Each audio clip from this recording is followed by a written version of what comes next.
నిద్రలో పడేటటువంటి కళ ఇతనికి వచ్చింది.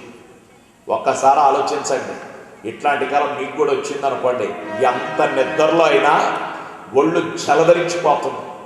అలా దేవదూతలు వదిలేసరికి పడే దృశ్యంలో అలా పడుతూ ఉండగా అమ్మో అమ్మోయ్ అని చెప్పి వీడు అరవటం జరిగింది. అందరూ పరిగెత్తుకుంటా ఏం జరిగింది అబ్బా అని చెప్పి వచ్చేసారు. తీరా వచ్చేసరికి అందరు ఎత్తుతున్నారు, ఏమైనా పాములు ఉన్నాయా ఏంటి, ఏం జరిగింది, మా నాడికి ఏదో జరిగింది ఏంటంటే అంటున్నాడు, కానీ విషయం చెప్పటం. తీరా చూస్తే లైట్లు వేసి దిండంతా తీసి దుప్పటి దులిపేసరికి మనవాడి 3 పరోటాలు బయటపడ్డాయి. అర్థమైందా? ఆత్మీయ స్థితిలో దిగజారిపోయినప్పుడు ఆ సమయంలో కూడా కళలు కూడా వస్తూ ఉంటాయన్నమాట. 4వదిగా, భవిష్యత్తును గురించిన ఆలోచనలు మనకున్నప్పుడు కూడా కళలు వస్తాయి. కొంతమందికి భవిష్యత్తును గురించి, పిల్లల భవిష్యత్తును గురించి, మన వ్యాపార సంబంధమైన దాన్ని భవిష్యత్తును గురించి, మన ఉద్యోగాన్ని గురించి, వివాహాల గురించి, ఇట్లాంటి భవిష్యత్తును గురించి మనం ఆలోచించినప్పుడు కూడా సహజంగా కళలు అనేవి వస్తూ ఉంటాయన్నమాట. వెనకడికి ఒకసారి ఓ తల్లి తన బిడ్డ భవిష్యత్తును గురించి కళలో చూచిందన్నమాట. ఆమె ఏమనుకుందంటే ఈ కళయే దర్శనం అని భావించి ఆమె పిల్లకు ఒక వివాహం చేయాలనుకుంది. ఒక అబ్బాయిని చూసుకుని, ఈ అబ్బాయి బాగున్నట్టున్నాడు, ఈ అబ్బాయికి మా అమ్మాయిని ఇచ్చి పెళ్లి చేస్తే సూపరం ఉంటుందని ఆలోచించి పడుకొని నిద్రపోయింది ఆ తల్లి. తీరా లేచేసరికి ఆ రాత్రి కళలో ఆ అబ్బాయే కనబడ్డాడు. ఆమె ఏం చేసిందంటే వాళ్ళ పాస్టర్ గారి దగ్గరికి వెళ్ళి, ఏమండి పాస్టర్ గారు, మా అమ్మాయికి పలానా అబ్బాయిని ఇచ్చి పెళ్లి చేయాలని చెప్పి నాకు దర్శనం వచ్చిందండి అన్నప్పుడు వెంటనే ఆ పాస్టర్ గారు ఏం చేశారంటే అబ్బాయి తండ్రిని పిలిపించి చెప్పారు. అబ్బాయి తండ్రి ఏం చేశారంటే వెంటనే అబ్బాయి గారికి వెళ్ళి విషయం జారేశారు. జారవేయగానే అబ్బాయి గారు అన్నారు కదా, దేవుడు ఆమెకు దర్శనం చూపిస్తే నాకు కూడా దర్శనం చూపించాలి కదా, మరి నాకు దర్శనం చూపిస్తే తప్పనిసరిగా చేసుకుంటానని హామీ ఇచ్చాడు. ఆ అబ్బాయికి ఇప్పుడు పెళ్ళి అయిపోయి 2 పిల్లలుండి దాదాపు 5 సంవత్సరాలు అయిపోయింది ఇప్పటికీ. అయినా ఆ దర్శనం ఆ తల్లిది నెరవేరలేదు. ఎట్లా నెరవేరుతుంది? ఒకే వివాహం కదా, 2వ కొంప 3వ కొంప పెట్టకూడదు, ఒకే కొంప పెట్టాలి. ఇట్లా కొంతమంది ఏం చేస్తారంటే భవిష్యత్తును గురించి ఆలోచన ఉన్నప్పుడు అవే మస్తిష్కంలోకి వచ్చి కళలు చూచేటటువంటి అవకాశాలు కూడా మనకు కనబడతాయి. అలాగే 5వదిగా, వర్తమాన కాల పరిస్థితులను బట్టి కూడా కళలు వస్తూ ఉంటాయి. వెనకడికి ఒక ఆవిడ, అయ్యగారండి నాకు సద్దాం హుస్సేన్ కనబడుతున్నాడు అంది. సద్దాం హుస్సేన్ కనబడుతున్నాడు అంటే అప్పుడు ఇరాక్ యుద్ధం జరిగే సమయం అన్నమాట. మరి ఆ రోజుల్లో ఆయన కనబడికి ఇంకెవరు కనబడతారు? అలాగే కొంతమందికి వర్తమాన కాల పరిస్థితులను బట్టి కూడా కళలు వస్తూ ఉంటాయి. అలాగే 6వదిగా, భూతకాలంలో జరిగిన విషయాలు అంటే గత కాలంలో జరిగిన సంభవాలను బట్టి, అవి చేదువైనా తీపివైనా సరే ఆ సంభవాల వెలుగులో కూడా మనిషికి కళలు అనేవి వస్తూ ఉంటాయన్నమాట. అలాగా అధికమైనటువంటి స్వప్నములు, నిష్ప్రయోజనములు అని ప్రసంగి గ్రంథము 5వ అధ్యాయము 7వ వచనములో ప్రసంగి చెప్తున్నాడు. అధికమైన కళలట, నిష్ప్రయోజనములు. కళలు కళలాగే మిగిలిపోతూ ఉంటాయి అనేక సందర్భాలలో. కొంతమంది ప్రతిదానికి దర్శనం కావాలని, కళ కావాలని ఎదురు చూస్తూ ఉంటాయి. కళలు దర్శనాలు లేవని నేను చెప్పడం లేదు, కళలు ఏ రూపంలో వస్తున్నాయి నేను చెప్పాను. ప్రతి కళకు వ్యాఖ్యానం ఉంటుందా అంటే అన్ని కళలకు వ్యాఖ్యానం ఉండదు. కొన్ని కళలకు వ్యాఖ్యానం ఉంటుంది, మరికొన్ని కళలకు ఏ విధమైన వ్యాఖ్యానం అనేది ఉండదన్నమాట. కొంతమంది కళలు చూసి మాలాంటి పాస్టర్ గారుల మైండ్ తింటూ ఉంటారు. అయ్యగారు నాకు ఈ కళ కనబడి.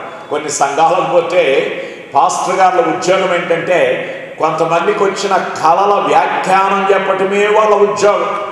ఏదో చూసి వస్తారు, దాని అర్థం చెప్పండి పాదిరి గారు అంటారు. నాతో ఎవరన్నా అడిగితే నేను చెప్తాను కదా, నీకు చూపించినోడు దేవుడని నువ్వు భావిస్తే దేవుడిని పోయాడు ప్రభు ఆ కళ యొక్క భావం ఏమిటి అని. లేదా దైవజనుడి ఆత్మ కూడా ప్రేరేపించబడి ఆ కళ దైవికమైనదని భావించినప్పుడు దాని అర్థం దైవజనుడు చెప్పగలుగుతాడు. దేవునికి స్తోత్రం కలుగును గాక. హల్లెలూయా.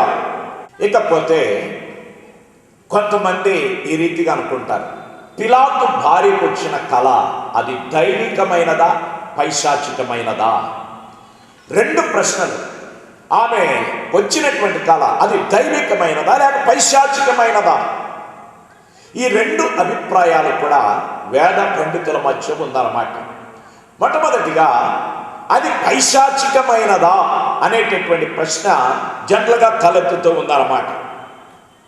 సహజంగా దీని గురించి కొంతమంది రీతిగా చెప్తున్నారు, అపవాది అయిన సాతానుడు చివరి ప్రయత్నంగా యేసు క్రీస్తు యొక్క మరణమును ఆపు చేయాలని ప్రయత్నించాడు. జాగ్రత్తగా వినండి, వేరుగా తప్పుడుగా అర్థం చేసుకోకండి.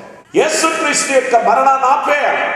ఎందుకంటే ఆదికాండం 3వ అధ్యాయం 15వ వచనములు ఈ రీతిగా ఉంది కదా, ఎప్పుడైతే పాపంలో లోకములోకి ప్రవేశించిందో దానికి కారకుడైన సాతాను గురించి దేవుడు సాక్షాత్ రీతిగా అన్నాడు, నీ సంతానమునకును ఆమె సంతానమునకు మధ్య వైరం కలగజేస్తాను. వైరం కలుగుతుంది.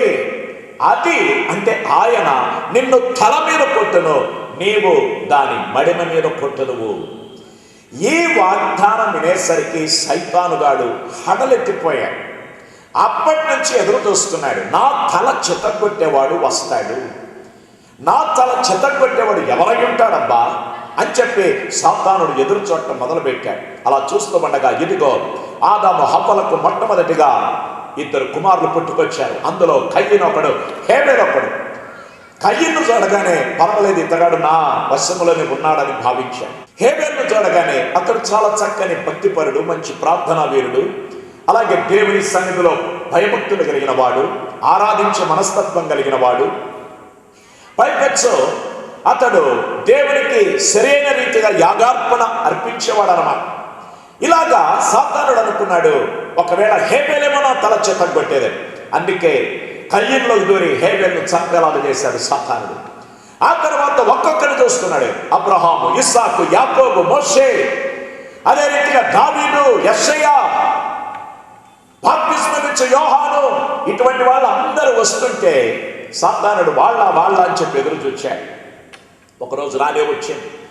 యేసు ప్రభు పుట్టగానే వాడు చిన్న తలనొప్పిలాగా అనిపించి ఉంటుంది. ఇది నా ఊహసుమా, బైబిల్లో ఆధారం ఉందంటే లేదు, జస్ట్ ఊహించుకొని చెప్తున్నాను, జాగ్రత్తగా అర్థం చేసుకోండి. ఆ రీతిగా సాతానుడు ఎదురు చూస్తూ వచ్చాడు. యేసుక్రీస్తు నా తల చితగొడతాడు. ఒకవైపు వాడికి యేసుక్రీస్తు సిలువ వేయబడుట, యేసుక్రీస్తు నలగొట్టబడుట, గాయపరచబడుట అవన్నీ వాడికి ఇష్టమే. అదే సమయంలో వాడికి భయం వేస్తుంది. కారణం ఏంటంటే నా తల చితగొట్టేవాడు వచ్చి ఉన్నాడు. దేవునికి స్తోత్రం కలుగును గాక. మానవుని యొక్క జీవితంలో పాపమును శాపమును తొలగించడానికి యేసు ప్రభు వచ్చాడన్నమాట. అలాగే దేవునికి మానవునికి మధ్య తెగిపోయిన సంబంధాన్ని మరలా తిరిగి కలపటానికి యేసు ప్రభు రావటం జరిగింది. అలాగే యేసు ప్రభు శిలువ మరణం పొందితే వాడికి చాలా శక్తి నిర్వీర్యమైపోతుంది, నేరసెళ్ళిపోతాడు, అలాగే నిర్వీర్యమైపోతాడు. పైపెచ్చు వాడికి అపజయం కలుగుతుంది అన్నమాట. ఆ ఉద్దేశంతో వాడు ఏం చేశాడంటే ఆ శిలువ మరణాన్ని తప్పించటానికి పిలాతు బారిలోనికి జ్వరపడ్డాడు అంటున్నారు. సరే, అది నిజమో అబద్ధమో అనేది ప్రక్కన పెడదాం. ఒకవేళ అదే అనుకోండి, అయినా దండగలేదు. ఎందుకంటే యేసు అపవాది క్రియలను లయపరచటానికి భూమి మీదకి వచ్చి ఉన్నాడు. వాడి క్రియలను ఆయన లయపరిచేశాడు. దేవునికి మహిమ కలుగును గాక. పైపెచ్చు వాడిని చితగొట్టాడు. అది మాత్రమే కాకుండా అనేకులకై ఆయన ప్రాణమును పెట్టడం జరిగిందన్నమాట. లేకపోతే రెండవ అభిప్రాయము, అది దైవికమైన కళ అయి ఉంటుంది. దేవునికి స్తోత్రం. దైవికమైన కళ. ఎందుకు? ఇదిగో అతడు నిర్దోషి, నిష్కల్మషుడు, పాపలలో చేరక ప్రత్యేకింపబడిన వాడు, అలాగే ఏ విధమైన దోషపూరితమైన వాడు కాడాయన. ఆయనలో ఏ తప్పిదము లేదు, ఏ లోపము లేదు, ఏ వక్రతనము లేదు, ఏ చెడుతనము లేదు, చెడు నడత లేదు, చెడు జీవితం లేదు, చెడు చూపు లేదు, చెడు క్రియలు లేవు, చెడు తలపులు లేవు, చెడు ఉద్దేశాలు లేవు, చెడు భావాలు లేవు, చెడు కార్యక్రమాలు లేవు. ఏమి లేనటువంటి ఆ ప్రభు అయిన యేసు క్రీస్తున్నాడే. అటువంటి క్రీస్తు గురించి పిలాతుకు ఒక హెచ్చరిక, ఒక వార్నింగ్ ఇవ్వటానికి, ఒక హెచ్చరిక జారీ చేయటానికే ఈ కల వచ్చింది అనేటటువంటి ఒక ఆలోచన వేద పండితుల్లో ఉంది. దేవునికి స్తోత్రం కలుగును గాక. పరలోకం నుంచి శబ్దం వినబడింది, ఈయన నా ప్రియ కుమారుడు, ఈయన యందు నేను ఆనందించుచున్నాను అనే శబ్దం వినబడింది. అలాగే ఈయనను ఘనపరచుడి అనే శబ్దం వినబడింది. ఇటువంటి శబ్దాలు చరిత్ర పటంలో మనం చూడగలుగుతూ ఉన్నాం. యోబు గ్రంథము 33వ అధ్యాయము 15 నుంచి 18 వరకు ఈ రీతిగా వ్రాయబడింది. చదువుతాను చూడండి. నరులు గర్విష్ఠులు కాకుండా చేయునట్లు, తాము తలచిన కార్యము వారు మానుకొన చేయునట్లు, గోతికి పోకుండా వారిని కాపాడునట్లు, కత్తి వలన నశింపకుండా వారి ప్రాణమును తప్పించునట్లు ఆయన వారి చెవులను తెరవ చేయును, వారి కొరకు ఉపదేశమును సిద్ధపరచును. అందుకే 15వ వచనములో ఉంది, మంచం మీద కునుకు సమయమున గాఢ నిద్ర పట్టునప్పుడు కలలో రాత్రి కలుగు స్వప్నములలో అనే మాట మనకి ఇక్కడ అర్థమవుతుంది. దేవునికి స్తోత్రం కలుగును గాక. పిలాతు యొక్క భార్యకు వచ్చిన కల ఏమై ఉండును? 3 విషయాలు చెప్పిన మాట ముగిస్తాను. మొట్టమొదటిగా యేసుక్రీస్తు యొక్క నిష్కలంకత్వాన్ని రుజువు చేసే కల అయి ఉండొచ్చని. దేవునికి స్తోత్రం.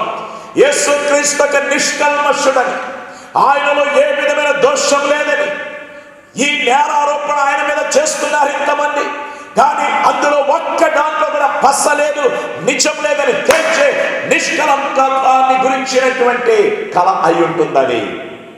రెండవదిగా యేసు ప్రభు ఇప్పుడు శ్రమ పడినప్పటికీ భవిష్యత్తులో ఆయన ఒక అద్భుతమైన మహిమధారిగా ఉండబోయే విషయాన్ని ఆమెకు చూపించిన కల అయి ఉండొచ్చు అనేటటువంటి అభిప్రాయం కూడా ఉంది. అలాగే మూడవదిగా యేసు క్రీస్తుకు విరోధంగా తీర్పు తీర్చి క్రీస్తుకు విరోధంగా వేలెత్తి చూపించిన వారిని మందలించి వారిని శిక్షించాల్సింది పోయి నిర్దోషిని నిష్కల్మషుని నీ భర్త ఎనిగో శిక్షిస్తున్నారు కాబట్టి నీ భర్తకు ఒక భయంకరమైన ఉగ్రత, భయంకరమైన శిక్ష రాబోతుందనే సత్యాన్ని ఆమెకు తెలియజేసే రీతిగా ఉన్న కల అయి ఉండొచ్చది. అందుకే ఆమె ఏం చేసిందంటే తన భర్తకు ఏ విధమైనటువంటి కీడు రాకుండా ఉండాలనే ఆలోచనతో వెంటనే కబురంపిందనమాట.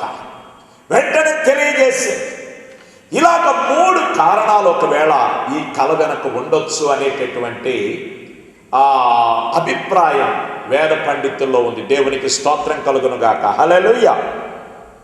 కొంతమంది అడుగుతారు, మరి పిలాతుకి ఎందుకు రాలేదండి ఆ కల?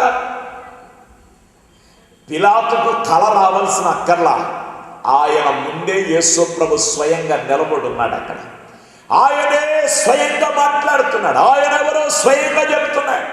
అడిగిన ప్రశ్నలకి జవాబు రూపంలో చెప్తున్నాడు. స్పష్టంగా తేట తెల్లంగా అధికారయుతంగా యేసు జవాబు చెబుతూ ఉన్నాడు. దేవునికి మహిమ కలుగును గాక. దేవునికి స్తోత్రం. హల్లెలూయా. ఇక మళ్ళీ పిలాతుకు ప్రత్యేకంగా కల రూపంలో చెప్పాల్సిన అవసరం లేదు, కల చూపించాల్సిన అవసరం లేదు. యేసు ముఖాముఖిగానే పిలాతుతో మాట్లాడుతూ ఉన్నాడు అన్నమాట. ఆ సమయంలో కొంతమంది అడుగుతారు, ఏమండి కళ అసలు ఎప్పుడు వచ్చి ఉంటుందా అనుకో. సరే కళ రాగానే మరి భర్తకి ఇంట్లో చెప్పొచ్చుగా. దాని గురించి కూడా ఒకసారి ఆలోచిస్తే ఆ రోజు ఉదయాన్నే పిలాతు కోర్టుకి వెళ్ళినట్లుగా మనం చూడగలుగుతున్నాం. భర్త అంతా ఆమె సాగనంపేసింది. కాస్త శరీర బలహీనత ఉందో ఏమో కానీ మొత్తం మీద ఒక చిన్న కునుకు మళ్ళీ తీసిందాన్ని. అలాగ బాగా నిద్రలోకి వెళ్ళిపోయిన తర్వాత ఒకవేళ ఆ కళ వచ్చి ఉంటుంది. అందుకే భర్త వెళ్ళిపోయిన తర్వాత వచ్చిన కళ కాబట్టి మనిషి చేత ఆ కళను చెప్పి పంపించింది అన్నమాట. ఆ కళ సారాంశం చెప్పింది, ఆ నీతిమంతుని జోలికి నీవు పోవద్దు. ప్రార్థన ఈ రాత్రి ప్రియమిత్రమా, యేసు నీతిమంతుడై ఉన్నాడు. యేసుక్రీస్తు నిన్ను రక్షించడానికి వచ్చాడు లోకానికి. ఆయనకు నీ జీవితాన్ని సమర్పించు. దయగలిగిన మా తండ్రి, ఈ రాత్రి వాక్కులు విన్నటువంటి వారిని ఆశీర్వదించి దీవించండి. ప్రతి హృదయ క్రీస్తు యేసులో ఉన్న విశిష్టత గుర్తెరుగును గాక. యేసునామములో వేడుకొనుచున్నాం తండ్రి. మీ ప్రార్థన అవసరతలకై మమ్మలను సంప్రదించవలసిన మా చిరునామా పాస్టర్ పిటి వర్గీస్, ప్రేమ సువార్త ప్రార్థనా మందిరం, భానునగర్.